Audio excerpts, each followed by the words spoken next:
আমাদের দেহে যখন কোনো অসুখ আসে, কোনো অসুস্থতা দেখা দেয়, আমরা ডাক্তারের কাছে যাই, হাসপাতালে যাই। কিডনি যদি ড্যামেজ হয় তাহলে কিডনি হাসপাতালে যাই, হার্ট অসুবিধা হলে হার্টের হাসপাতালে আমরা যাই, চোখ অসুবিধা হলে চক্ষু বিজ্ঞান কলেজ অথবা আই হসপিটাল সেখানে আমরা যাই। লিভার যদি নষ্ট হওয়া শুরু করে আমরা লিভার হাসপাতালে চলে যাই। বুঝতে পারছেন কথা? এগুলো দিয়ে একজন মানুষের শারীরিক তার দৈহিক যে অসুস্থতা আছে এটাকে দূর করা সম্ভব। কিন্তু মানুষের ভিতরে কতগুলো ভয়ানক ক্যান্সার আছে, যে ক্যান্সারগুলো সারাবার মতো ক্ষমতায় পৃথিবীতে আজ পর্যন্ত কোনো ডাক্তার, কোনো কবিরাজ কেউ দিতে পারেনি। সম্মানিত সুধী, মানুষের ভিতরে কতগুলো ক্যান্সার আছে যে ক্যান্সার বড় মারাত্মক।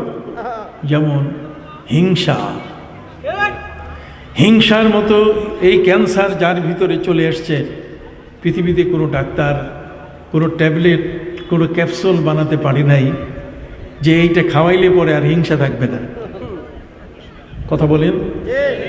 আমাদের এই সমাজের মধ্যে মিথ্যা, জুলুম, অত্যাচার, অবিচার, জেনা, ব্যভিচার, এই ধরনের যত খারাপ কর্মগুলো আছে, কাজগুলো আছে, এগুলো থেকে রক্ষা পাওয়ার জন্যে হাসপাতালের কোনো ট্রিটমেন্ট নাই।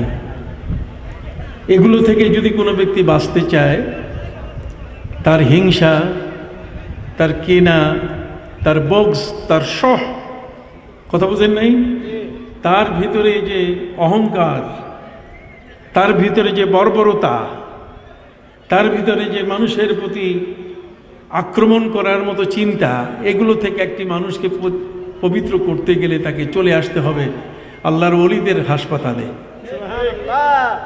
আল্লাহর ওলিদের হাসপাতালে আসা ছাড়া কোনো মতেই একজন ব্যক্তি এই ধরনের সবচেয়ে বড় যে কাজগুলো, মানুষের যদি কিডনি নষ্ট হয় গুনাহে কবিরা হয় না, একটা মানুষের যদি হার্ট নষ্ট হয়, হার্টে অসুস্থতা দেখা দেয়, এতে গুনাহে কবিরা হয় না।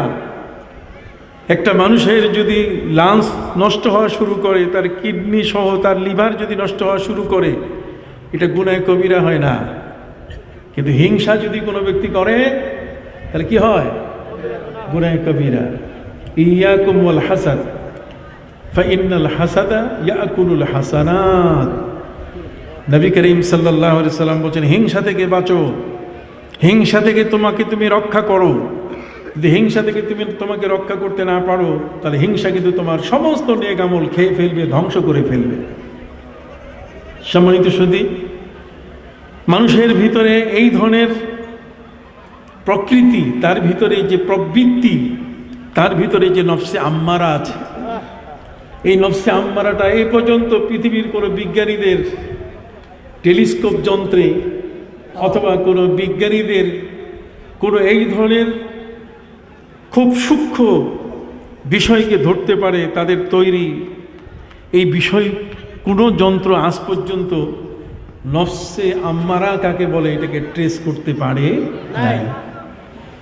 অথচ পবিত্র কোরআন মজিদে আল্লাহ তাআলা বলছেন, ওয়া ইন্নান নাফসা লাআম্মারাতুম বিসসু ইল্লা মা রাহিমা রাব্বি।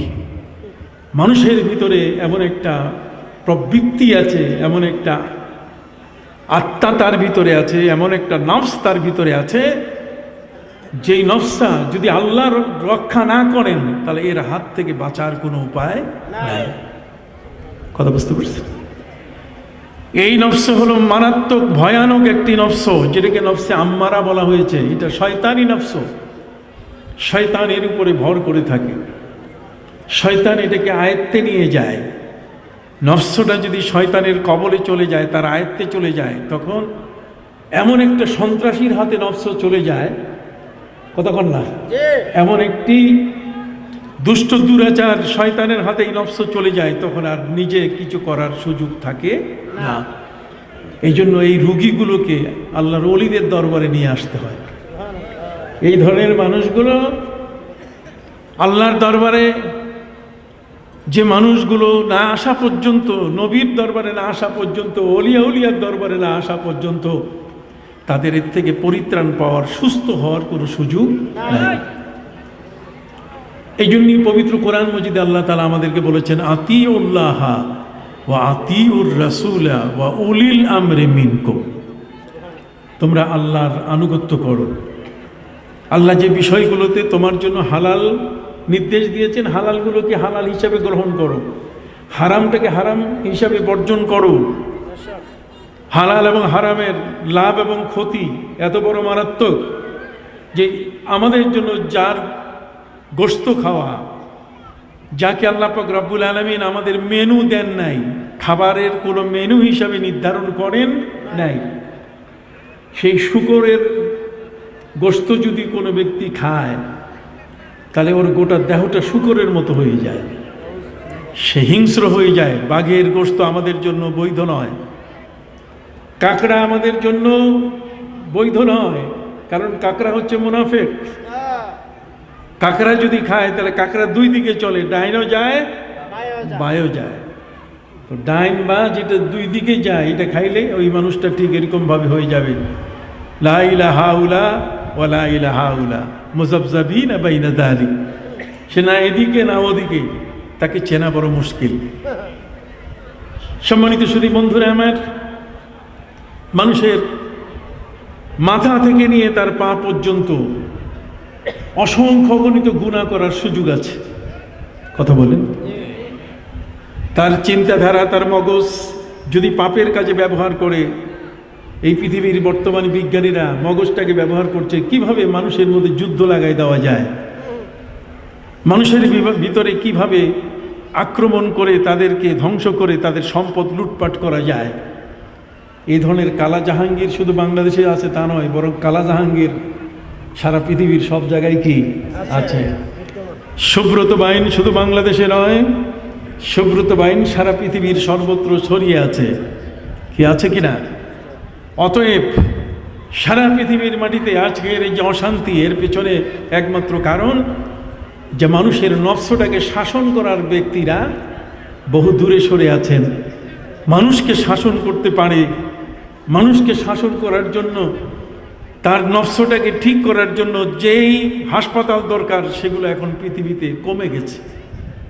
বর্তমান সময়কালে আমাদের এই দেশে কিছু মানুষ নতুন করে ইসলাম প্রচার করতে গিয়ে তারা আমাদেরকে আহ্বান করছে তাদের কাছে যাওয়ার জন্য, কিন্তু আমরা দেখতে পাচ্ছি সেখানে গিয়ে আল্লাহর ওয়াহদানিয়াত, আল্লাহর একত্ববাদ রক্ষা সেখানে হয় না, আল্লাহর একত্ববাদ সেখানে ধ্বংস হয়ে যাচ্ছে। কথা বুঝতে পারছেন? এই জন্য বন্ধুরা আমার, এই উপমহাদেশের মধ্যে যারা ইসলাম নিয়ে এসছেন, সেই ইসলাম যারা নিয়ে আসছেন তাদের দ্বারাই আমরা ইসলাম শিখেছি। কোনো রাজনীতির মানুষ এসে আমাদেরকে বলে নাই যে তুমি কলেমা পড়ো। রাজনৈতিকভাবে ইসলাম বাংলাদেশে প্রবেশ করে নাই। শাহজালাল ইয়েমেনি রহমতুল্লাহ আলাইহি সুদূর ইয়েমেন থেকে বাংলার জমিনে তিনি এসছেন। হযরতে শরফুদ্দিন চিশতি রহমতুল্লাহ আলাইহি যিনি শুয়ে আছেন হাইকোর্টে, শাহ আলী বাগদাদি রহমতুল্লাহ আলাইহি শুয়ে আছেন মিরপুরে। কথা বলেন? হযরতে গোলাপ শাহ রহমতুল্লাহ আলাইহি শুয়ে আছেন সেই গুলিস্তানে, আছেন কিনা? ঠিক অনুরূপভাবে আপনাদের এই ব্রাহ্মণবাড়িয়া সহ এই বাংলাদেশের ভিতরে সারসিনা সহ আরো যত হক্কানি দরবার আছে, এই প্রতিটি দরবারের যে সমস্ত আল্লাহর ওলিরা শুয়ে আছেন তারা এক একটা গ্রামীণ টাওয়ারের মতো, এক একজন গ্রামীণ কি টাওয়ারের মতো। এই সমস্ত আল্লাহর ওলিরা থাকার কারণে আমরা যেভাবে পাপ করি, অন্যায় করি, গজব পড়ার কথা। সম্মানিত শুধু আপনাদের পাশে শুয়ে আছেন সতুরা দরবার শরীফে হজরতে প্রফেসর মৌলানা আব্দুল খালেক রহমতুল্লাহ আলাইহি।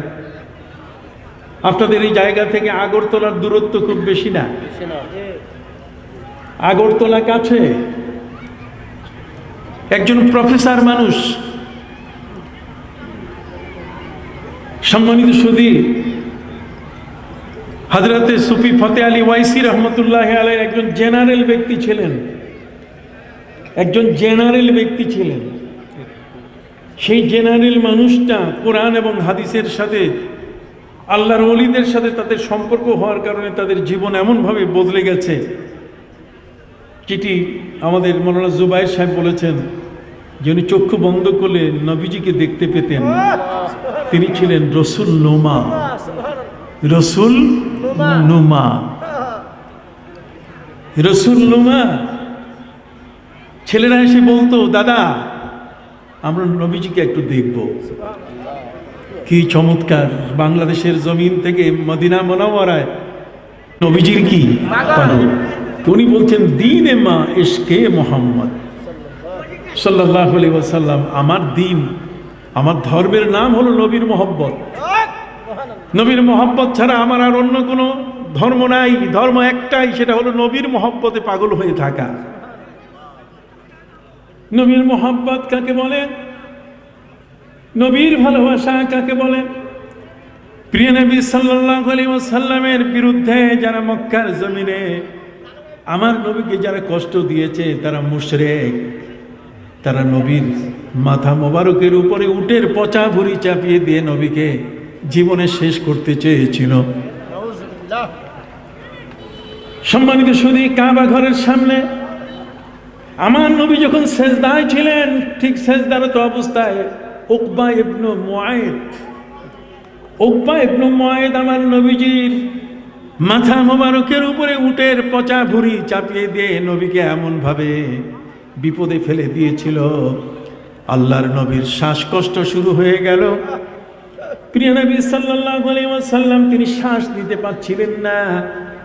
এমন একটি সময়ে খাতুনে জান্নাত ফাতেমাতুজ জাহরা রাদিয়াল্লাহু তাআলা তিনি নবীজির এই অবস্থা দেখে দৌড়ে এসে সাথে সাথে উটের পচা ভুঁড়ি কত ভারী, বিশাল বড় উট, আর উটের পচা ভুঁড়ি ৫-৭ জনে মিলে যদি একজনের মাথার উপরে চাপিয়ে দেয় তাহলে সেই মানুষটির বাঁচা বড় কঠিন হয়ে যায়। হযরতে খাতুনে জান্নাত ফাতেমাতুজ জাহরা রাদিয়াল্লাহু তাআলা সাইয়্যিদাতুন নিসায়ে আহলিল জান্নাহ, তিনি আমার নবীজির মাথা মোবারক থেকে বড় কষ্ট করে উটের ভুঁড়িটা সরিয়ে দিয়ে নবীকে জড়িয়ে ধরে কাঁদা শুরু করলেন। আব্বা, আমি যদি এই মুহূর্তে না থাকতাম, না দেখতাম, না জানি আপনার কোন ঘটনা ঘটে যেত। মেয়ের কান্না দেখে আমার নবীজি সাথে সাথে কাবা ঘরের দিকে আঙ্গুল তুলে তিনি আল্লাহর কাছে ডায়েরি করা শুরু করলেন, এজাহার দিলেন। আমরা কেউ যদি অপরাধ করে তার বিরুদ্ধে যেমন থানায় আমরা ডায়েরি করি, সম্মানিত সুধী, নবীজি ডায়েরি করা শুরু করলেন, আল্লাহর কাছে অভিযোগ করা শুরু করলেন। তিনি আল্লাহর কাছে বললেন, আল্লাহুম্মা আলাইকা বিআবি জাহাল, আল্লাহ আবু জাহাল এর বিরুদ্ধে তোমার কাছে আমি নালিশ দিলাম। আল্লাহুম্মা আলাইকা বিউতবা, আল্লাহুম্মা আলাইকা বিশাইবা, উতবা এবং সাইবার নামে তোমার কাছে তাদের বিরুদ্ধে অভিযোগ দিলাম। শুধু তাই নয়, আল্লাহুম্মা আলাইকা বিউকবা ইবনে আবি মুআইদ, উকবা ইবনে আবি মুআইদের বিরুদ্ধে তোমার কাছে নালিশ দিলাম। নবী করিম সাল্লাল্লাহু আলাইহি ওয়াসাল্লাম নালিশ দিয়ে দিলেন। চার্জশিট হয়ে গেল আবু জাহালের বিরুদ্ধে, কথা বলেন না, চার্জশিট হয়ে গেল উতবা, সাইবা, উকবা ইবনে আবি মুআইদ সহ মক্কার কাফির যারা এই কাজটা করেছে তাদের বিরুদ্ধে।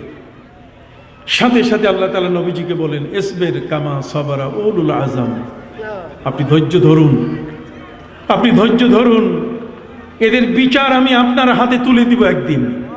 আর ঠিক আল্লাহ পাক রব্বুল আলামিন তাদের বিচার তুলে দিয়েছেন বদরের ময়দানে, বদরের যুদ্ধে। এই আবু জাহাল, উতবা, সাইবা, উকবা ইবনে আবি মুআইদকে নবী করিম সাল্লাল্লাহু আলাইহি ওয়াসাল্লাম সেই গরুর গায়ের যে রগ থাকে সেই মোটা রগ দিয়ে তিনি একটা পিটান দিয়েছিলেন। এই একটা আঘাতেই সাথে সাথে সে মারা গেল। নবীর হাতের শক্তি, কথা বলেন না, নবীর হাতের শক্তি, 40 জন জান্নাতি ব্যক্তির শক্তি আমার নবীর গায়ে ছিল। অতএব বাড়ি দিতে যাইয়া, কারো উপরে আঘাত করতে যাইয়া যদি একটা বাড়ি নবীজি কাউকে দিয়ে দেন তাহলে তার বাঁচা বড় কঠিন। এই জন্য বলা হয়েছে পৃথিবীর মধ্যে সবচেয়ে ওই মানুষটা খারাপ যে নবীর গায়ে আঘাত করেছে। সবচেয়ে ওই মানুষটা খারাপ যার গায়ে নবী আঘাত করেছে। অতএব উকবা ইবনে আবি মুআইতের সেদিন বাঁচার সুযোগ হয় নাই। সেদিন হযরতে বেলাল রাদিয়াল্লাহু তাআলা আনহুর সেই মালিক, কতক্ষণ না, তারও বাঁচার কোনো সুযোগ হয় নাই। প্রিয় নবী সাল্লাল্লাহু আলাইহি সাল্লাম তার সম্পর্কে বলে দিয়েছেন, আল্লাহুম্মা সাল্লিতহু কালবাম মিন কিলাবি, আল্লাহ তোমার দরবারে তো কুত্তা আছে, ওই কুত্তা দিয়ে তুমি শাস্তি দাও। কথা বুঝেন নাই? কুত্তা দিয়ে শাস্তির ব্যবস্থা হয়েছে। মক্কার মাটিতে যারা নবীর সাথে বেয়াদবি করেছে তাদেরকে যেমন ছাড়া হয় নাই, মদিনার জমিনে গিয়ে প্রিয় নবী সাল্লাল্লাহু আলাইহি ওয়াসাল্লামের সাথে যে মানুষটি দুশমনী করলো সবচেয়ে বেশি, সেটার নাম হলো আব্দুল্লাহ ইবনে উবাই। নাম কি? আব্দুল্লাহ ইবনে উবাই হলো সবচেয়ে বড় মুনাফিক। আপনি জানেন মুনাফিক ওই মানুষটাকে বলা হয় যার মুখ আর যার বুক এক না। বুকে একটা জিনিস আর মুখে কি আরেকটা জিনিস, উপরে আর ভিতরে দুইটা এক না। কথা বুঝতে পারছেন? অতএব আব্দুল্লাহ ইবনে উবাই সে বিশাল বড় পাগড়ি মাথায় বেঁধে, লম্বা জামা, আলখেল্লা, নবীর পিছনে নামাজে সে বিনা উযুতে দাঁড়াইতো। নবীজি যখন রুকুতে যেতেন তখন সে তার পিছনে মুনাফিক সাথীদের নিয়ে, ছোট্ট বাচ্চারা যেমন হাসাহাসি করে, নামাজের মধ্যে ঠিক এমনি করে হাসাহাসি করত। নবী করিম সাল্লাল্লাহু আলাইহি ওয়াসাল্লাম একবার আসরের নামাজ শেষ করে তিনি মিম্বার শরীফে বসে তিনি বললেন, শোনো, ওয়াল্লাহি ইন্নী লা আরাকুম মিন যাহরি কামা আরাকুম আমামি, আমি তোমাদেরকে পিছনে এমন ভাবে দেখি যেমন আমি সামনে দেখতে পাই। অতএব পিছনে তোমরা কি করছো আমি কিন্তু দেখছি নামাজের ভিতরে। সুবহানাল্লাহ বলেন।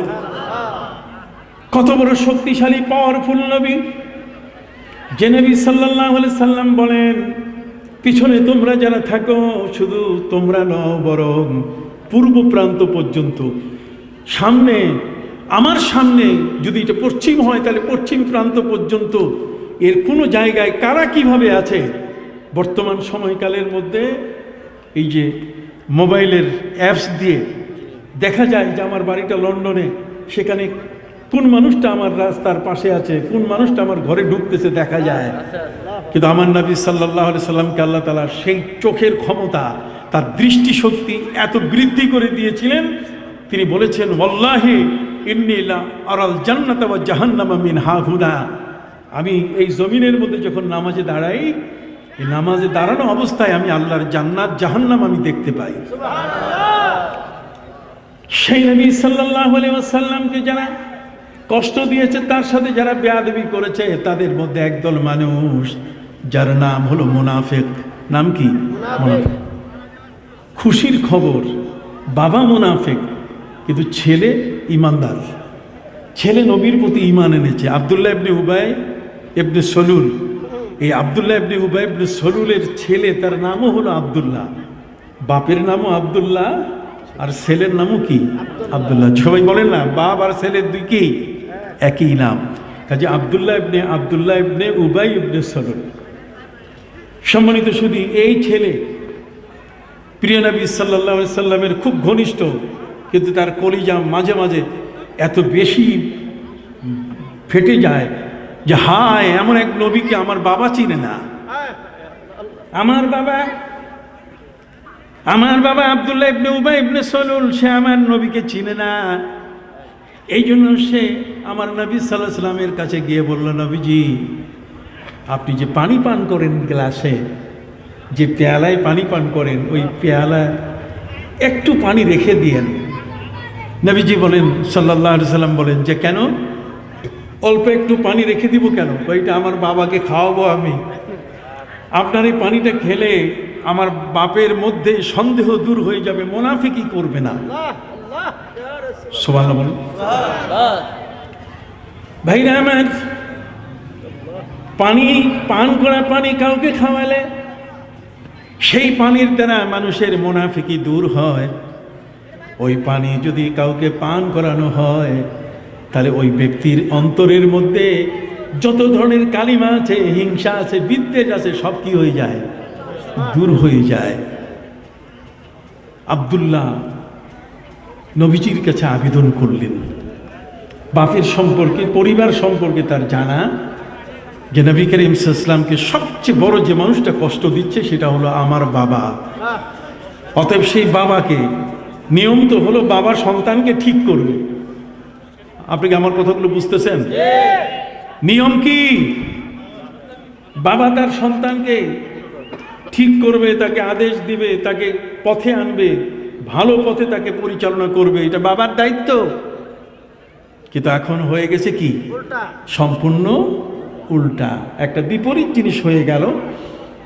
আব্দুল্লাহ সে নবীজির কাছে গিয়ে বলছে, হুজুর আপনার যে ঝুটা পানি, আপনি যে পানি পান করে এই শেষে একটু যদি রাখেন, তা আপনার ঝুটা পানিটা আমার বাপকে খাওয়ালে, আমার বাপের মধ্যে যে মোনাফিকি স্বভাব, যে খাসলাত, আমার বাপের মধ্যে যে বেঈমানি কার্যক্রমগুলো, বিনা উজুতে নামাজ পড়া, নামাজকে ডিস্টার্ব করার জন্য পিছনে হাসাহাসি করা, এটা কমে যাবে আপনি যদি একটু পানি পান করাবার ব্যবস্থা করে দেন।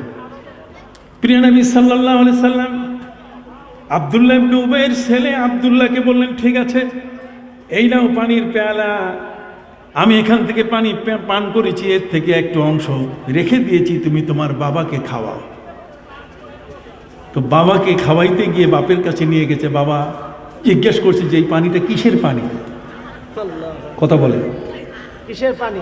আমরা সাধারণত জমজম পানি যদি নিয়ে আসি মানুষকে দিলে যে বরকতের পানি, ঠিক কি না? খোদার কসম, আমার নবীজির জবান যে পানিকে স্পর্শ করেছে সেটা জমজমের চেয়ে আরো মূল্যবান। কথা বুঝতে পারছেন? জমজম তো আল্লাহর পক্ষ থেকে, কিন্তু নবীজি সাল্লাল্লাহু আলাইহি ওয়াসাল্লামের জবান মোবারকের সাথে যে পানি টাচ করেছে, সে পানির মূল্য জমজমের কম নয়, কোটি কোটি গুণে কি বেশি। আব্দুল্লাহ, তার বাবা আব্দুল্লাহ, বাপের নামও আব্দুল্লাহ, ছেলের নামও কি? আপনি জোরে একটু কথা বলেন, ছেলের নামও কি? পানি নিয়ে আসছে কিসের জন্য? হাদিস শরীফের মধ্যে আছে, আমার হুজুররা যদি একটু পানি ফু দেয়, পানি একটু পড়ে দেয়, আমরা ছেলে মেয়েদের জন্য নিয়ে যাই, আমাদের সন্তানের জন্য, আমাদের স্ত্রীর জন্য, অসুস্থ মানুষদের জন্য, আমরা অনেক সময় বিশ্বাস করি না যেটা দিয়ে কি হবে, এটা মুখের একটা ফু, উনি একটু খেয়ে দিলেন। আপনি জানেন নবী সাল্লাল্লাহু আলাইহি সাল্লাম, আমাদের প্রিয় নবীজি সাল্লাল্লাহু আলাইহি সাল্লাম যখন মক্কার জমিন থেকে হিজরত করে মদিনায় গেলেন, মদিনা মুনাওয়ারায় সর্বপ্রথম যে শিশুটি জন্ম নেয়, সেই শিশুটির নাম হলো হযরত আব্দুল্লাহ ইবনে আব্বাস রাদিয়াল্লাহু তাআলা আনহুমা। হযরত আব্দুল্লাহ ইবনে আব্বাস রাদিয়াল্লাহু তাআলা আনহুমা, তিনি যে মায়ের গর্ভে ছিলেন সেই মায়ের নাম হলো উম্মে ফজল। নাম কি? উম্মে ফজল। উম্মে ফজল চাচি আম্মার গর্ভে সন্তান। চাচা হলেন হযরত আব্বাস রাদিয়াল্লাহু তাআলা আনহু। নবী করিম সাল্লাল্লাহু আলাইহি ওয়াসাল্লামের চাচা চারজন, সেই চারজন চাচার মধ্যে দুইজন, কতক্ষণ না, একজন হলেন হযরতে আব্বাস, আরেকজন হলেন হযরতে আমির হামজা রাদিয়াল্লাহু তাআলা আনহুমা, কতক্ষণ না। সম্মানিত সুধী বন্ধুরা আমার, প্রিয় নবী সাল্লাল্লাহু আলাইহি সাল্লামের আরো দুই চাচা আপন, তার মধ্যে একজন খাজা আবু তালেব, আরেকজন আবুল আহাব। আবুল আহাব কিন্তু আপন চাচা। কথা বলেন, আবু জাহাল আমার নবীর কিন্তু আপন চাচা না। আসে না আস্তে আস্তে চাচা, প্রতিবেশী চাচা, বংশের চাচা। কিন্তু প্রিয় নবী সাল্লাল্লাহু আলাইহি সাল্লামের মূল চাচাদের মধ্যে চারজন, দুইজন কালেমা পড়েছেন আর দুইজন কালেমা পড়েন নাই। কথা বুঝতে পারছি? আমি আমার ভাইদের খেদমতে আরজ করতে চাই, হযরত আব্বাস রাদিয়াল্লাহু তাআলা আনহু ভাতিজার কাছে ইসলাম গ্রহণ করেছেন। মদিনার জমিনে তার স্ত্রীর গর্ভে সন্তান জন্ম নিয়েছে। নবীজি চাচি আম্মাকে ডাক দিয়ে বলেন, চাচি আম্মা, উম্মে ফজল, আপনার গর্ভে যে সন্তানটি, এটা ছেলে, এটা জন্ম নিবে, এটা ছেলে জন্ম নিবে। সুবহানাল্লাহ।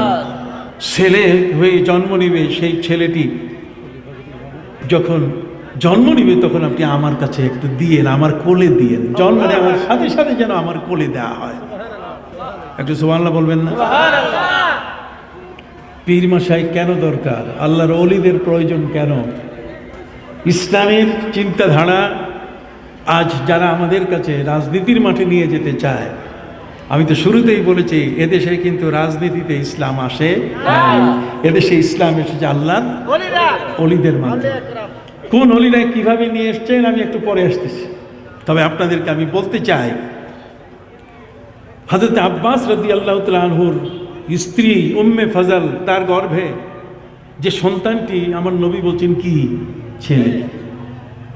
ভাইরা আমার, তখন পৃথিবীতে আল্ট্রাসোনোগ্রাম নাই, কতক্ষণ না, এই যে আল্ট্রাসাউন্ড, আল্ট্রাসোনোগ্রাম, এগুলো কিছুই না, ছিল না। বাচ্চাকে মায়ের গর্ভে ছেলে না মেয়ে এটা পরীক্ষা করার কোনো বিষয় কোনোভাবেই সম্ভব ছিল না। প্রিয় নবী সাল্লাল্লাহু আলাইহি ওয়াসাল্লামের দৃষ্টিশক্তি ছিল এতই প্রখর যে মায়ের গর্ভে ছেলে না মেয়ে তাও তিনি দেখতে পেতেন। কথা বলেন, এই চোখের সাথে যার চোখ দেখা হয়েছে, এই চোখে চোখে যাদের মহব্বত তৈরি হয়েছে, সেই চোখগুলো এমন এক চোখ যেই চোখ অর্জন করেছিলেন হযরত ওমর ফারুক রাদিয়াল্লাহু তাআলা আনহু, যিনি মদিনার জমিনে জুমার দিনে খুতবায় দাঁড়িয়ে তিনি আকস্মিকভাবে আগের পরের কোনো বক্তব্যের মিল নাই, তিনি বলে উঠলেন, ইয়া সারিয়াতু আল জাবাল আল জাবাল, রে সেনাপ্রধান তুমি পাহাড়ের পথ ধরো, পাহাড়ের পথ ধরো।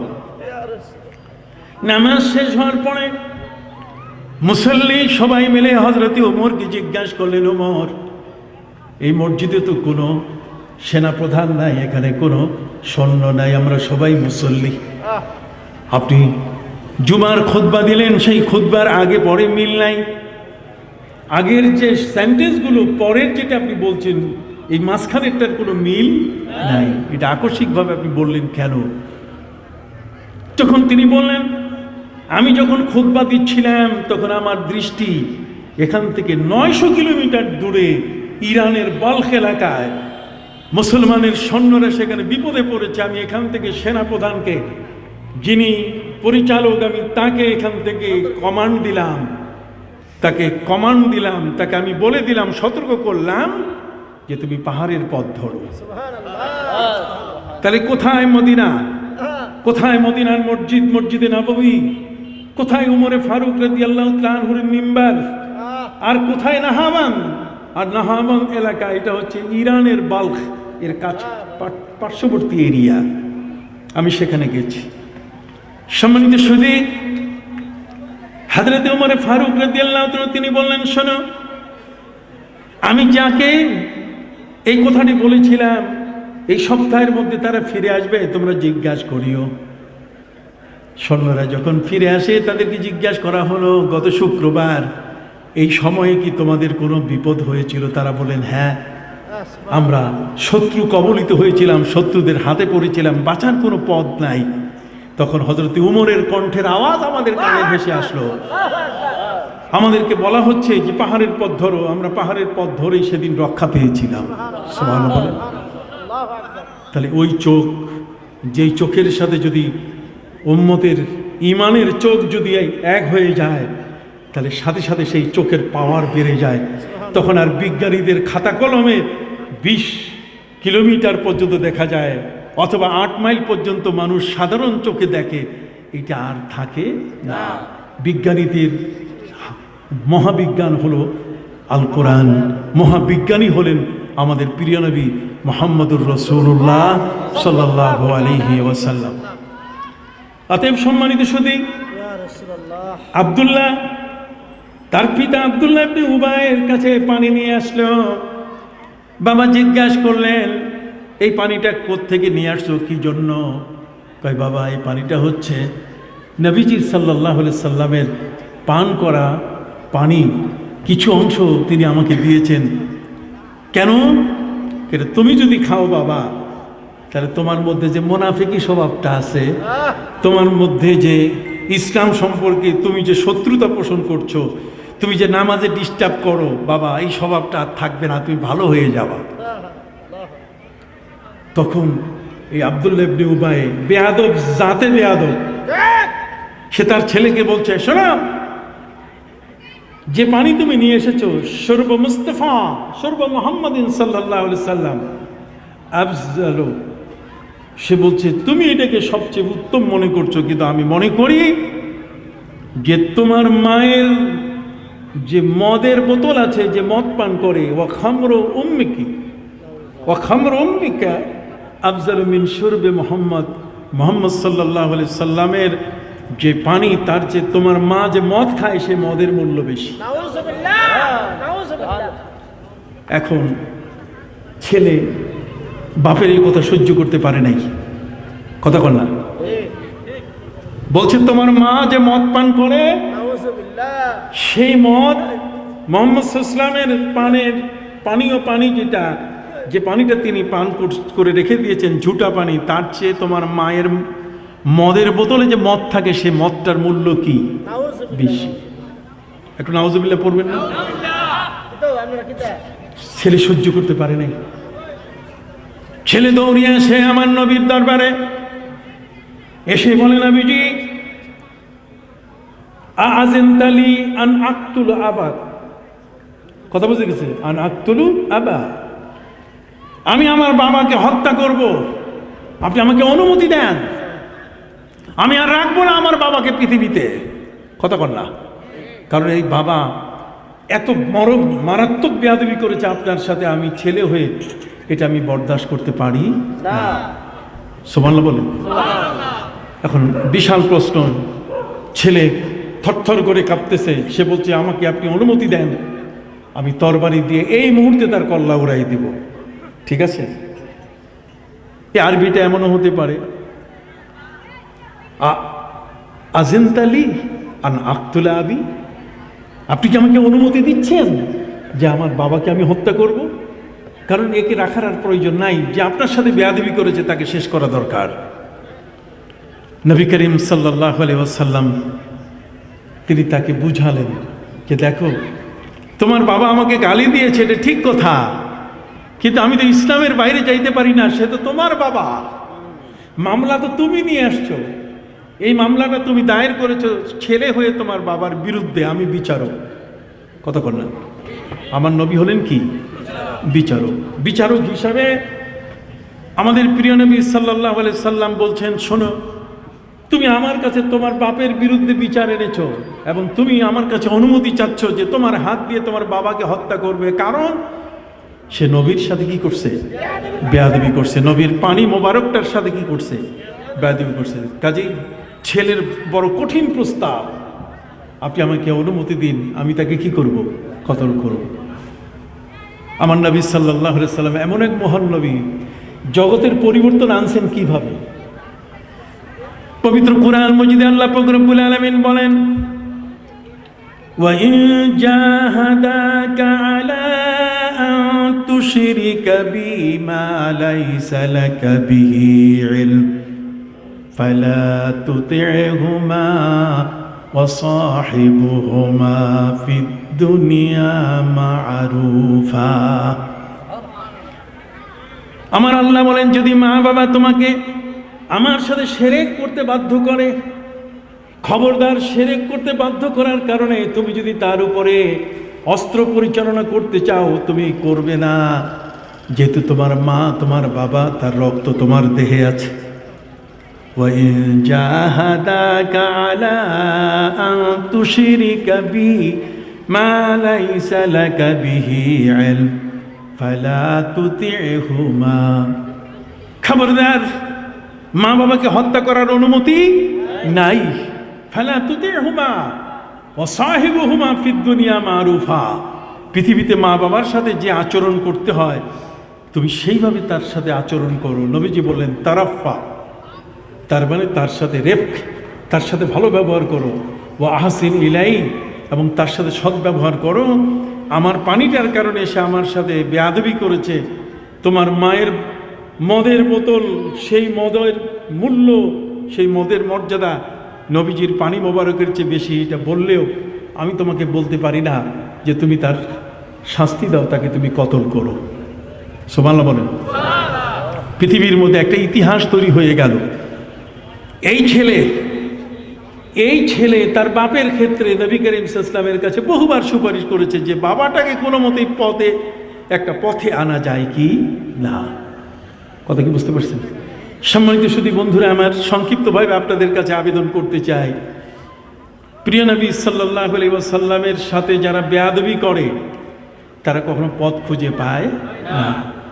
আল্লাহ তাআলা আমাদের জন্য সুন্দর সঠিক পথ পাবার জন্যে পৃথিবীতে আল্লাহ যেমন তার জন্য দুয়ার খুলে রেখে দিয়েছেন তওবার, ঠিক তার নবীর দুয়ারও খুলে রেখেছেন। ওয়ালাউ আন্নাহুম ইযযালামু আনফুসাহুম জাউকা ফাস্তাগফিরুল্লাহ ওয়াস্তাগফারা লাহুমুর রাসূল লাওয়াজাদুল্লাহা তাওয়াবার রহিমা। যদি তোমাদের মধ্যে কেউ নবীর মদিনায়, নবীর রওজার পাশে, নবীর কাছে যদি তোমরা কেউ যাও আর সেখানে গিয়ে যদি তোমরা নিজের গুনাহ মাফ চাও আর নবী একটু সুপারিশ করে দিলে তোমার জীবনের সমস্ত গুনাহ মাফ হয়ে যাবে, তোমার ভিতরে পবিত্রতা চলে আসবে, তুমি পৃথিবীর শ্রেষ্ঠ মানুষে পরিণত হয়ে যাবে। সুবহানাল্লাহ বলেন। নবীর রওজা মুবারকে আসতে বলা হয়েছে। ওরা তো বলে কবর জিয়ারতে যাওয়া যাবে না, দূরে সফর করা যাবে না, লা তাশুদ্দুর রিহাল ইল্লা ইলা সালাসাতি মাসাজিদা, পৃথিবীর 3টা মসজিদ ছাড়া আর কোথাও যাওয়া যাবে না, সফর করা যাবে না। তারা মনে করে যে এখন যদি আপনি মদিনা মুনাওয়ারায় যান অথবা কোনো অলির মাজারে আপনি যদি যান তাহলে সে জিয়ারত করা যাবে না। আমাদের দেশের এই ধরনের কিছু ওয়াহাবি নজদি বলে কিনা, জোরে বলেন, বলে কিনা? ওরা আসতে দেয় না। ওরা বলে যে না, নবী করিম সাল্লাল্লাহু আলাইহি ওয়াসাল্লাম বলেছেন লা তাশুদ্দুর রিহাল ইল্লা ইলা সালাসাতি মাসাজিদা, 3টা মসজিদ ছাড়া কোথাও যাওয়া যাবে না। তো 3টা মসজিদ ছাড়া কোথাও যদি যাওয়া না যায় তো ওরা তো দেখি সব মসজিদ ঘুরে বেড়ায়। কথা কন না? এক মসজিদ থেকে আরেক মসজিদ, এক মসজিদ থেকে আরেক মসজিদ, এক জেলা থেকে আরেক জেলার মসজিদে যায় কিনা? একটু হাত উঁচু করে বলেন না, যায় কিনা? তো ওরা তো ঠিক নাই, ফতোয়া জারি করে আমাদের উপরে, যারা আমরা সুন্নি মুসলমান নবী প্রেমিক যারা, তাদের উপরে তারা বলে যে না, মাজারের কাছে যাওয়া যাবে না। হযরত নবীজি বলছেন কুনতু নাহাইতুকুম আন জিয়ারাতিল কুবুর আলা ফাজুরুহা, আমি তোমাদেরকে কবর জিয়ারত করতে নিষেধ করেছি, এখন অনুমতি দিলাম তোমরা কবর জিয়ারত করবে। অতএব যে নবী কবর জিয়ারত করার জন্য অনুমতি দিয়েছেন উনি কি বলে দিয়েছেন যে বাড়ির পাশেরটা করা যাবে আর ওই আজমির শরীফ এত দূরে যাওয়া যাবে না? এটা কি উনি বলছেন নাকি? এমন কোনো কথা তিনি বলেন নাই। তো যারা আজকে আমাদের সমাজে এই সমস্ত কথা বলে তারা বিভ্রান্তির অন্ধকারের মধ্যে কোণঠাসা হয়ে পড়ে আছে। এদের চোখ অন্ধ, এদের জ্ঞান অন্ধ, এদের মানসিকতা অন্ধ, সব কিছু মিলিয়ে এই জ্ঞান পাপীরা আজ আমাদের সমাজের সবচেয়ে বড় ওয়াজের মাহফিলের মঞ্চগুলো দখল করে তারা আজকে আমাদেরকে ওয়াজ নসিহত শোনাচ্ছে যে ওয়াজের মধ্যে কোনো পবিত্রতা, সেই ওয়াজের মধ্যে কোনো আদব বলতে গেলে কিছু নাই। কথা খেয়াল করেছেন? অতএব ওয়া আন্না হাযা সিরাতি মুস্তাকিমা, আল্লাহ বলছেন আমার একটা সোজা রাস্তা আছে, এটার নাম সিরাতে মুস্তাকিম। এটার নাম কি? সিরাতে মুস্তাকিম। আর এর পাশে আরো অনেকগুলো রাস্তা আছে, এগুলো সিরাতে মুস্তাকিম না। কথা কন না? ওয়া আন্না হাযা সিরাতি মুস্তাকিমা, এটাই হলো আমার সোজা রাস্তা। এই সোজা রাস্তা আপনি বুঝবেন কিভাবে যে এটা সোজা রাস্তা? এটা সোজা রাস্তা বোঝার উপায় কি, এর আলামত কি? সোজা রাস্তা বোঝার আলামত হলো উলাইকা মা আনআমাল্লাহু আলাইহিম মিনান নাবিয়্যিনা ওয়াস সিদ্দীকিনা ওয়াশ শুহাদাই ওয়াস সালিহিন ইহদিনাস সিরাতাল মুস্তাকিম সিরাতাল লাযিনা আনআমতা আলাইহিম, আল্লাহ যার উপরে অনুগ্রহ করেছেন, যেই মানুষগুলোর উপরে দয়া করেছেন, সেই মানুষগুলো যে পথে চলছে সেটাই হলো কি? সিরাতে মুস্তাকিম। সুবহানাল্লাহ বলেন।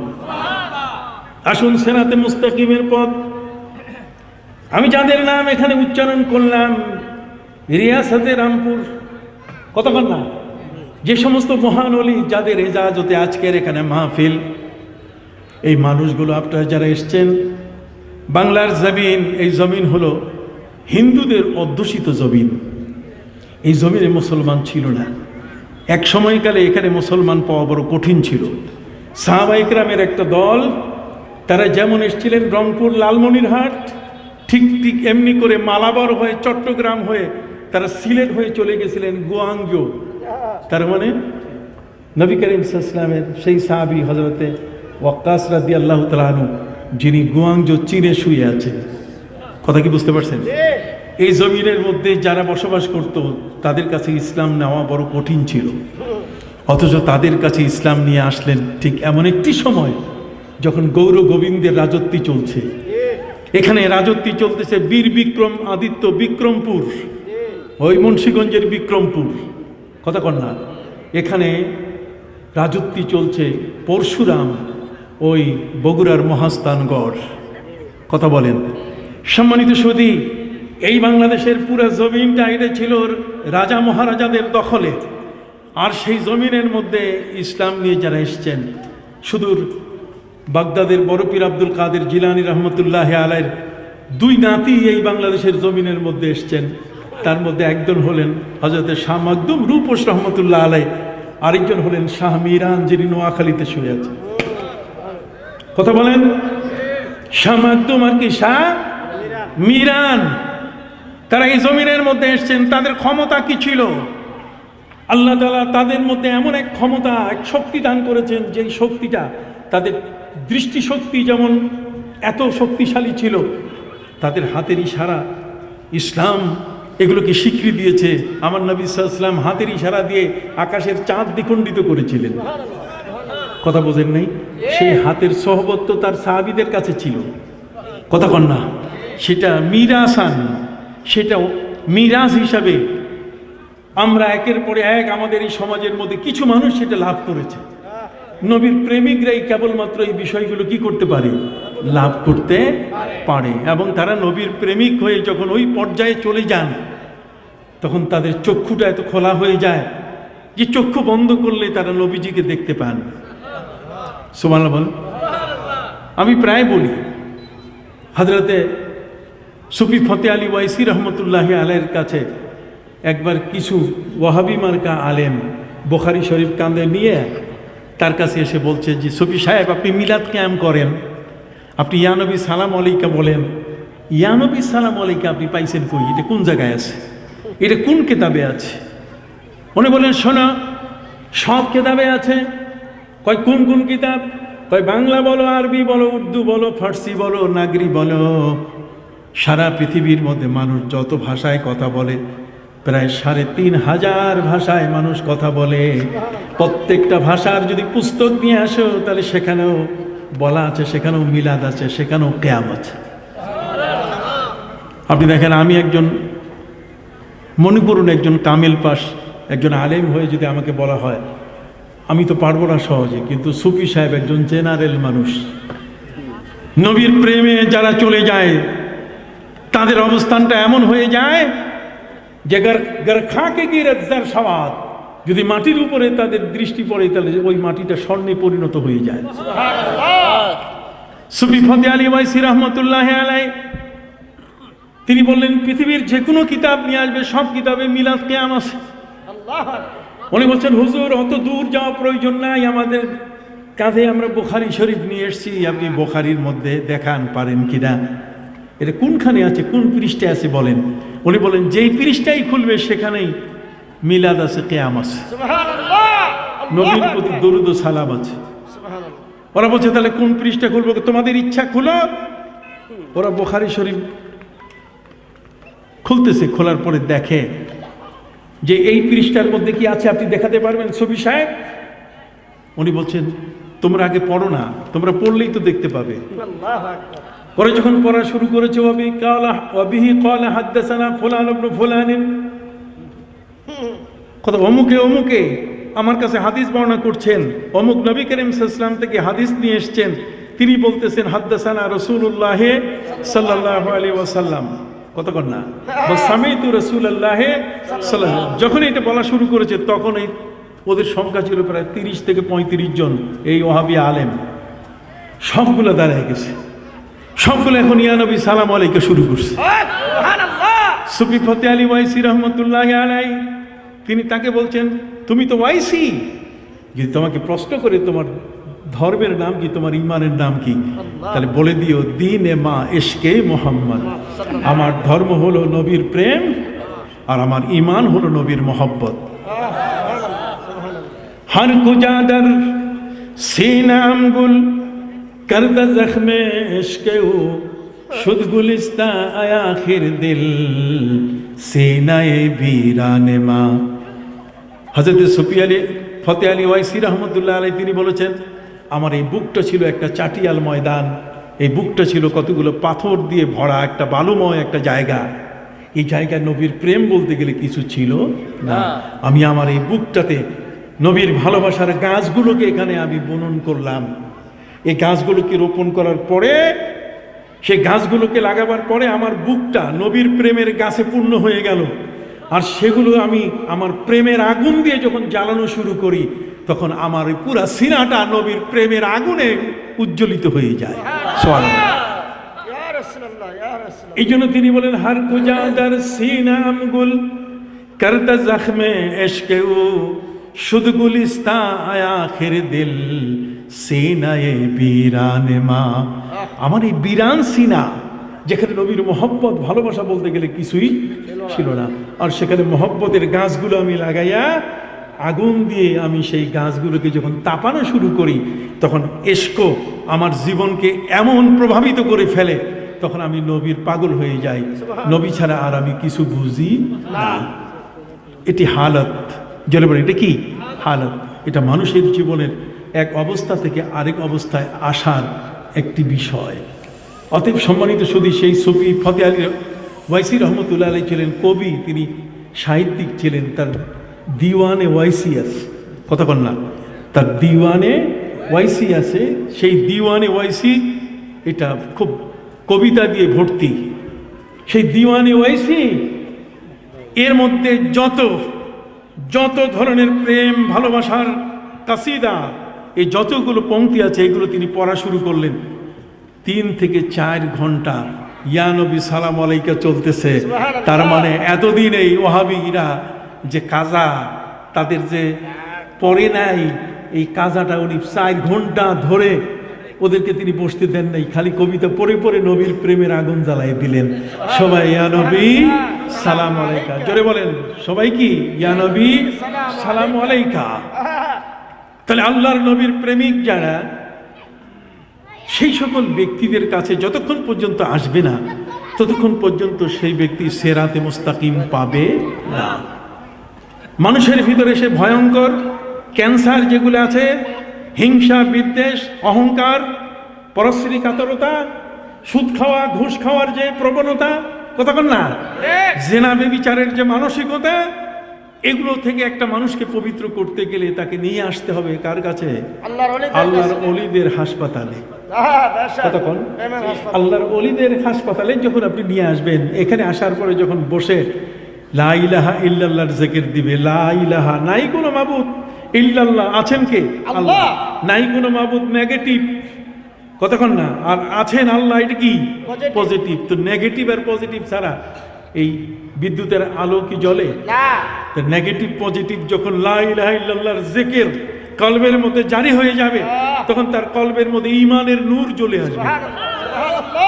তখন ওই লোকটা তার চোখ দিয়ে সে ওই মদিনার জমিনের অতটুকু জায়গা দেখবে না, সে দেখতে পাবে নাহাওয়ান ওই 900 কিলোমিটার দূরের পথ, তার জন্য দেখা সহজ হয়ে যাবে।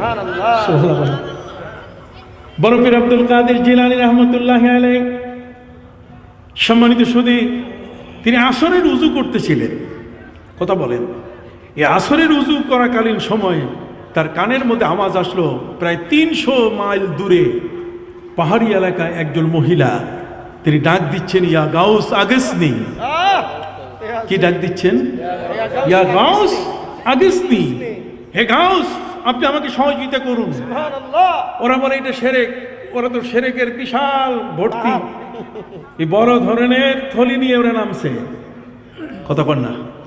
যে মুয়াহিদ, ফতোয়া হলো যে মুয়াহিদ, যে আল্লাহকে আল্লাহ বলে স্বীকার করেছে, সেই ব্যক্তি যদি বলে আম্বাতার রাবিউল বাকলা, আম্বাতার রাবিউল বাকলা, তার মানে এবার ফসলটা খুব ভালো হয়েছে, কতক্ষণ না, এই যে বসন্তকাল ফসলটাকে সুন্দর করে দিয়েছে, এতে সে মুশরিক হবে না।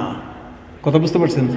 যেহেতু সে তৌহিদপন্থী, তার মুখে আল্লাহর একত্ববাদ আছে, তো আল্লাহর একত্ববাদ ব্যক্তি যদি মুখ দিয়ে বলে দেয় তার এই মুখের বলাটা এতে শিরক হবে না, জোরে বলেন কি হবে না? শিরক হবে না। শিরক হবে না।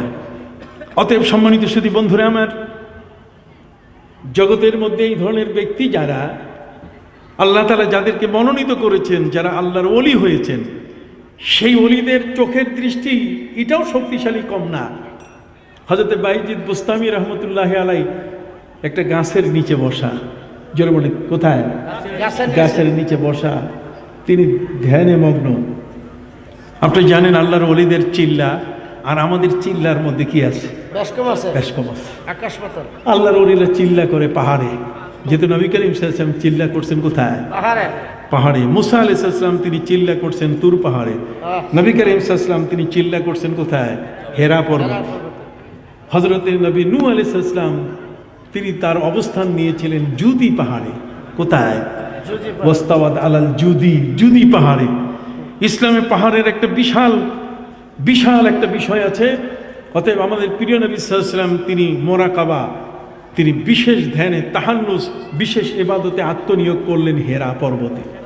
হেরা পর্বতের একটা জায়গায় একলা, কেউ নাই, একটা পাহাড়ের মধ্যে একটা গুহায়, একটা কবরের মতো জায়গায় বসে তারপরে একাকী থাকেন। দেখি 40 দিনের চিল্লা কারে কয়? কতক্ষণ না?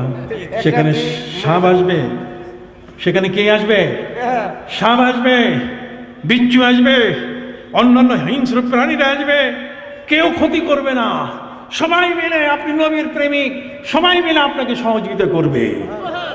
সে প্রেম তো আপনার মধ্যে থাকতে হবে। এখন যদি বলেন যে না, গোশত কিনে নিয়ে আসছি মসজিদের ভিতরে, এটা কে জানি চুরি করে নিয়ে গেছে, কথা কর না, টাকা এটা পকেটের মধ্যে ছিল, সেটাও মসজিদ থেকে কি হয়ে গেছে? চুরি হয়ে গেছে। এতগুলো মানুষ চুরি হলো কেন? না না না, যারা চিল্লাকাশি করবে, যারা চিল্লা দিবেন, তাদের চিল্লাটা এতই মূল্যবান চিল্লা যে সেখানে যখন তিনি ঢুকবেন আল্লাহর নাম নিয়ে, তখন কিন্তু পৃথিবীর কোনো প্রাণী তাকে আর আঘাত করবে না, তাকে আক্রমণ করবে না, পৃথিবীর কোনো প্রাণী তার পাশে আসবে না, বরং যে আসবে তাকে সালাম দিয়ে যাবে।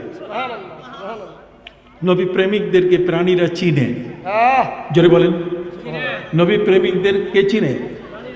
আমি 2-4টা উদাহরণ আপনাকে দেই। সম্মানিত সুধী, শাহ মাকদুম রূপস রহমতুল্লাহ আলাইহি চোখের মধ্যে পর্দা করে নেকাব লাগাইয়া তিনি হাঁটতেন। আমরা যদি চোখের মধ্যে চশমা লাগাইছি রে ঠিক কথা, কিন্তু এইভাবে যদি চোখ বন্ধ করে দিই তাহলে সামনে দেখবো, চলা যাবে না। কিন্তু বাংলাদেশের এবং ভারতের 2 জন আল্লাহর ওলি এসছেন, যে 2 জন ওলি তারা চোখের মধ্যে পর্দা লাগাইয়া রাস্তা হাঁটতেন, রাস্তা পার হইতেন চোখের নেকাব, চোখ ঢেকে। তার মধ্যে একজন হলেন শাহ ওলিউল্লাহ মুহাদ্দিস দেহলভী রহমতুল্লাহ আলাইহি, আর একজন হলেন শাহ মাকদুম রূপোস। রূ মানে মুখ, মুখমণ্ডল, আর পোষ মানে ঢাকা। রূপোস মানে মুখ ঢাকা। একে বলে রূপোস। এটা হচ্ছে মাস্কুলিন জেন্ডার, এটা হচ্ছে পুরুষবাচক শব্দ। আর এটার স্ত্রীবাচক ফেমিনিন জেন্ডার হলো রূপসী। তো রূপসী তাকে বলে যে মুখ ঢেকে চলে, কিন্তু এখনকার রূপসীরা মুখ ঢাকে না, কথা কন না। এখনকার রূপসীরা কি করে? একেবারে মুখ খোলা করে, তাদের চোখ দেখা যায়, কপাল দেখা যায়, তাদের পেট দেখা যায়, তাদের পিঠ দেখা যায়, কথা কন না। তাদের আবরণগুলো সব এমন যেগুলো দিয়ে তার গোটা দেহের অঙ্গগুলো স্পষ্ট হয়ে যায়। নাউজুবিল্লাহি মিন যালিক। আমাদের দেশের রূপসী এমন নারী, আর তাদেরই কেউ কেউ শোনা যায় প্রশংসা করছে এত বেশি যেটা বলার মতো না, মাথা নষ্ট, কথা বুঝতে পারছেন? যাই হোক বন্ধুরা আমার, শাহ মাকদুম রূপস রহমতুল্লাহ আলাইহি রাজশাহীর বোয়ালিয়ায় যখন দত্তবাবুরা প্রতিদিন একজন মুসলমানকে ধরে ধরে জবাই করে তার রক্ত দিয়ে হোলি খেলা খেলছে, কত বড় দুর্দিন। অমুসলিমরা, দত্তবাবুরা, এই দত্তবাবুরা প্রত্যেক দিন এক একজন মুসলমানকে লিস্টে এনে নাম্বার অনুযায়ী তাদেরকে হত্যা করে তার রক্ত দিয়ে হোলি খেলা খেলে। যদি এই অবস্থা হয় তাহলে এটা ঠেকাবে কেমনে? মুসলমানের তো সেই শক্তি নাই, সেই পরমাণু অস্ত্র নাই। মুসলমানের একমাত্র পরমাণু অস্ত্র হচ্ছে আল্লাহর মদদ। জোরে বলেন কি? আল্লাহর মদদ, নবীর মোহব্বত। একই মাহকাম আমল পায়হম মোহব্বতে ফাতে আলম जिहाद जिंदगी में ये है मर्दों के शमशीरे। একই মাহকাম, যদি আল্লাহর প্রতি তোমার অবিচল বিশ্বাস থাকে, হ্যাঁ, আমল পায়খানা আমল যদি তোমার ঠিক থাকে, নামাজ রোজা হজ যাকাত পোশাক আদি সবগুলো যদি কি ঠিক থাকে, আর মহাব্বতে ফাতে আলম বিশ্ববিজয়ী মোহাম্মদ রাসূলুল্লাহ সাল্লাল্লাহু আলাইহি ওয়াসাল্লামের প্রতি যদি তোমার মহব্বত থাকে, তাহলে তিনটাই মিলে তোমার একটা তরবারি হয়ে যাবে। তোমার এই তরবারিকে ভাঙ্গার মতো, তরবারিকে পরাস্ত করার মতো ক্ষমতা কারো নাই। হযরতে বড় পীর আব্দুল কাদের জিলানী রাহমাতুল্লাহি আলাইহি তিনি জানতে পেরেছিলেন যে রাজশাহীর বোয়ালিয়ায় মুসলমানদেরকে এইভাবে মারা হচ্ছে। তখন তিনি তার দুই নাতি পাঠায় দেন যে যাও ওখানে যেয়ে ঠেকাও। তারা যখন আসেন, তাদের হাতে কোনো অস্ত্র ছিল না, কিচ্ছু ছিল না। দাদার ওজিফা, দাদার কাছে যে ওজিফা পেয়েছিলেন, যে আমলগুলো পেয়েছেন, সেই আমলগুলোই হচ্ছে তাদের জীবনের কি সম্পদ। সম্মানিত সুধী, এখানে আসার পরে, রাজশাহীতে আসার পরে শামদ্দুম রূপস রহমতুল্লাহি আলাইহি তিনি দেখতে পেলেন যে তার চোখের সামনে মুসলমানদের কল্লা পাথরের মধ্যে ঢুকাই দিয়া আলাদা করে তার রক্ত দিয়ে হুলি খেলা খেলছে। তিনি দেখে অবাক হয়ে গেলেন। ঘটনা তো সত্য, আল্লাহর ওলিদের দেখলেই কিন্তু বোঝা যায় যে এই মানুষটা আল্লাহর ওলি। চেহারা সুরতের মধ্যে যে নুরানি অবস্থা থাকে, সেই নুরানি অবস্থাটা এত ঝলক মারে, এটা দিয়েই কিন্তু একজন মানুষের মধ্যে প্রাথমিক একটা ছাপ পড়ে যায়। ওই মানুষটা তার প্রতি বায়াস্ট হয়ে যায় এবং ওই লোকটা তার আমলগুলো নেওয়ার চেষ্টা করে। সম্মানিত সুধী, শামদ্দুম রূপস রহমতুল্লাহ আলাইহির কাছে একজন মহিলা ছোট্ট একটা বাচ্চা কোলে নিয়ে এসে বলছে, হুজুর, আমার এই ছোট্ট শিশুটা আগামীকালের লিস্টে আছে। আগামীকালকে আমার চোখের সামনে আমার এই শিশুটিকে মেরে ফেলা হবে, তার রক্ত দিয়ে হোলি খেলা হবে। হুজুর, আমি তো কোনো দিশা পাচ্ছি না, আপনি যদি আমাকে একটু সহযোগিতা করেন। উনি বলেন, শোনো মহিলা, আজকে সন্ধ্যার সময় পাশেই যে পদ্মা নদী, রাজশাহী শহরের সাথে কি আছে? পদ্মা নদী আছে। বোয়ালিয়ার পাশে পদ্মা নদী।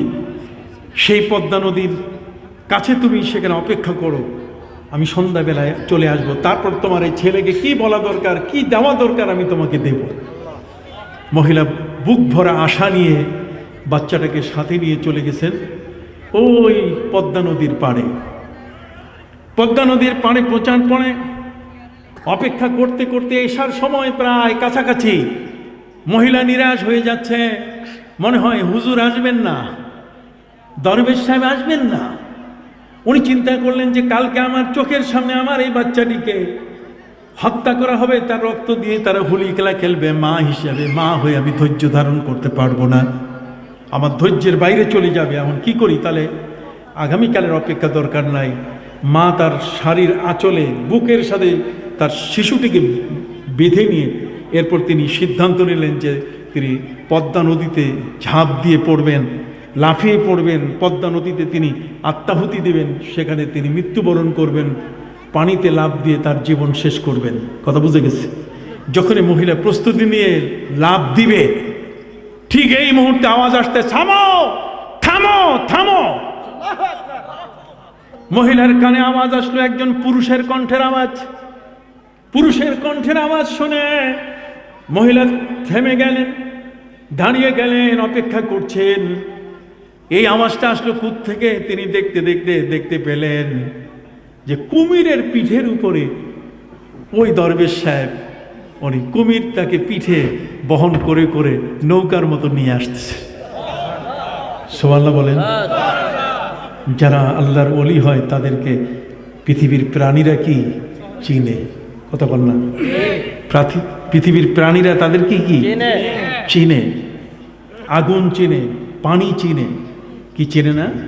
আগুন হযরতে নবী ইব্রাহিমকে চিনে নাই, পানি হযরতে নবী মুসাকে চিনে নাই। আপনার হাত উঠে বলেন না চিনেছে কিনা? এগুলোকে এখন ভুলে যাওয়া হচ্ছে, এগুলো এখন ওয়াজে নাই, এগুলো ওয়াজ থেকে সরে গেছে, এগুলো ওয়াজ থেকে আমাদের থেকে বিচ্ছিন্ন হয়ে গেছে। আমরা এখন মনে হয় একটা ভাসমান অবস্থার মধ্যে পড়ে আছি, সত্যটাকে কেউ যে জানি বলতেছে না। সত্যটাকে কেউ যেন আমাদের কাছে উপস্থিত করতেছে না। আপনি কি বুঝতে পারছেন? পৃথিবীতে একটা নজিরেই তো যথেষ্ট। কথা বলেন, আকাশের চাঁদ দ্বিখণ্ডিত হওয়া মানে কি মুসলমানের হাতের আঙ্গুলের শক্তি কমে নাই, এটা আছে। এই যে ইন্ডেক্স ফিঙ্গার, এটার নাম হচ্ছে ইন্ডেক্স ফিঙ্গার, তার মানে এটা শাহাদাত আঙ্গুলি।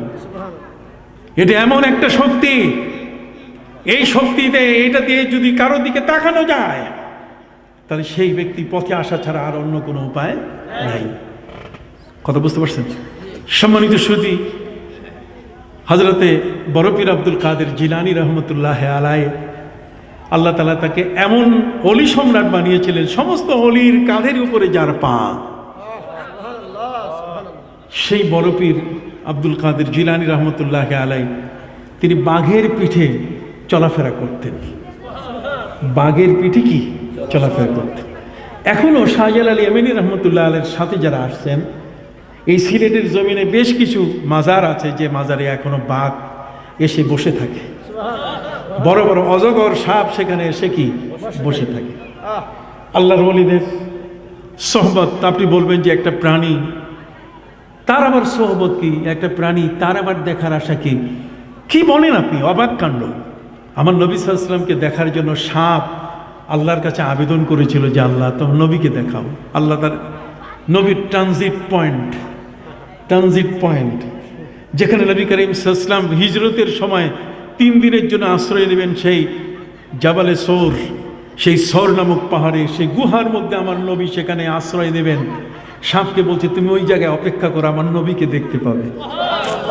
কথা বুঝতে পারছেন? সেই সাপ হযরত আবু বকর সিদ্দিক রাদিয়াল্লাহু তাআলা নবীজির সঙ্গী, প্রিয় নবী সাল্লাল্লাহু আলাইহি ওয়াসাল্লামের যেন ক্ষতি কিছু করতে না পারে এই জন্য তিনি কাপড় ছিঁড়ে ছিঁড়ে ওই গুহার ছোট ছোট ছিদ্রগুলো বন্ধ করছিলেন। সব ছিদ্র বন্ধ হয়েছে কিন্তু একটা ছিদ্র বাকি ছিল, সেখানে তিনি তার পা দিয়ে ওই ছিদ্রটা বন্ধ করলেন যাতে নবীকে কোনো বিচ্ছু অথবা কোনো প্রাণী যেন তার কোনো ক্ষতি না করে, কোনো হিংস্র এই ধরনের কোনো বিচ্ছু যেন তার কোনো ক্ষতি না করে। কিন্তু সেখানে ছিল কে? সাপ। ওই সাপটি বারবার নক করতেছে আবু বকর সিদ্দিককে যে তুমি আমার দুয়ার খুলে দাও, আমি 2 নয়নে আমার নবীকে একটু দেখব। সম্মানিত সুধী, সেখানে আবু বকর সিদ্দিক এই বিষয়টা উপলব্ধি করতে পারেন নাই। এক পর্যায়ে সাপ বলছে যে না, তোমাকে কামড়াইয়াও পা সরাই দিয়ে হলো আমার নবীকে আমি দেখব। তাই হয়েছে, সুবহানাল্লাহ, তাই হয়েছে। সম্মানিত সুধী, এই জন্য বলা হয় আবু বকর সিদ্দিক রাদিয়াল্লাহু তাআলা আনহু তার শেষ জীবনে এই সাপের আঘাতের যে ব্যথাটা, এই ব্যথাটা নিয়েই তিনি ইন্তেকাল করেছিলেন। কথা বুঝতে পারছেন? আবু বকর সিদ্দিক রাদিয়াল্লাহু তাআলা আনহু সাপ পথ খুলতে চায়, আবু বকর সিদ্দিক তিনি এটা বুঝেন নাই। শুধু তাই নয়, বরং নবী করিম সাল্লাল্লাহু আলাইহি ওয়াসাল্লামের একজন সাহাবী ছিলেন, তার নাম হলো সাফিনা। নাম কি? সাফিনা। আন সাফিনাতা মাওলা রাসূলিল্লাহি সাল্লাল্লাহু আলাইহি ওয়াসাল্লাম, নবী করিম সাল্লাল্লাহু আলাইহি ওয়াসাল্লামের একজন গোলাম ছিলেন তিনি বলছেন ইন্নী রাকিবতুল বাহরা, আমি একটা বড় নদী পার হচ্ছি, আমি একটা এই যমুনা পদ্মা বড় বড় নদী এরকম একটা নদী আমি পার হচ্ছি। ইন্নী রাকিবতুল বাহরা, আমি সমুদ্র পাড়ি দেওয়ার জন্য একটা নৌকায় উঠেছিলাম, কিন্তু মাঝখানে যাওয়ার পরে এত ঘূর্ণিঝড় হলো যে ঘূর্ণিঝড়ের কারণে আমার নৌকাটা উল্টে গেল মালামাল সহ। আমার পুরা নৌকার মধ্যে এত স্রোতের আঘাত যে মনে হয় তক্তাগুলো একটার পরে একটা সব খসে গিয়ে আমি পানির মধ্যে ভাসা শুরু করলাম। এত অন্ধকার যে আমি খুঁজে পাচ্ছি না। সন্ধ্যার পরে এই ঘটনা ঘটেছে, যে কারণে আমি দেখেছি যে আমার মৃত্যু অনিবার্য। কিন্তু একটা তক্তা, কথা বলেন না, একটা পার্ট, একটা ওই কাঠের একটা অংশ, এটা পাওয়ার পরে আমি সেটাকে ধরে সাঁতার কাটা শুরু করলাম। সাঁতার কাটতে কাটতে কাটতে কাটতে আমি যখন কিনারে গিয়ে পৌঁছলাম, আমি যখন সেই পাড়িতে গিয়ে পৌঁছলাম, পৌঁছার পরে দেখি ফিহি আজিবতুম মিনাল আসাদ, সেখানে বাঘগুলো অপেক্ষা করছে এবং সেখানে সাপগুলো আমাকে দেখার সাথে সাথে সব ফেনা তুলে আছে। কথা বল না, আমি এক ভয়াবহ অবস্থায় পড়ে গেলাম। আমার এমন অবস্থা হয়ে গেল যে আমি এখন উপরে উঠবো আমার সাহস নাই, যেহেতু এই পুরা কিনারার মধ্যে সাপগুলো মাথা উঁচু করে আছে, আমি কিভাবে উঠব? আর এর উপরে আমি দেখতেছি যে বাঘ হাঁ করে আমার দিকে তাকায় আছে। কথা বুঝতে পারছেন? আমি সাপগুলোকে বললাম যে আমি নবীজির একজন গোলাম। প্রাণীর সাথে কথা। আসেন না এই জগৎটা একটু দেখি আমরা। ওই জগতে কিছু নাই, ওই জগৎ শূন্য। ওই জগতের মধ্যে ইমান কচু পাতার পানির মতো টলমল। এটা কখনো ঘরে থাকে, কখনো আরেকজনের ঘরে চলে যায়। কথা বল না, এক জায়গায় থাকে না। এই ইমান শুধু মসজিদে ধরে রাখতে পারে না, বরং মসজিদ ছাড়াও আরো বিভিন্ন জায়গায় ঘুরে বেড়ায়। কথা কি বুঝতে পারছেন? সম্মানিত সুধী, বিনয়ের সাথে আপনাদের কাছে বলছি যেটা, সেটা এই হযরতে সফিনা, আমার প্রিয় নবী সাল্লাল্লাহু আলাইহি ওয়াসাল্লামের একজন সাহাবী, তার গোলাম।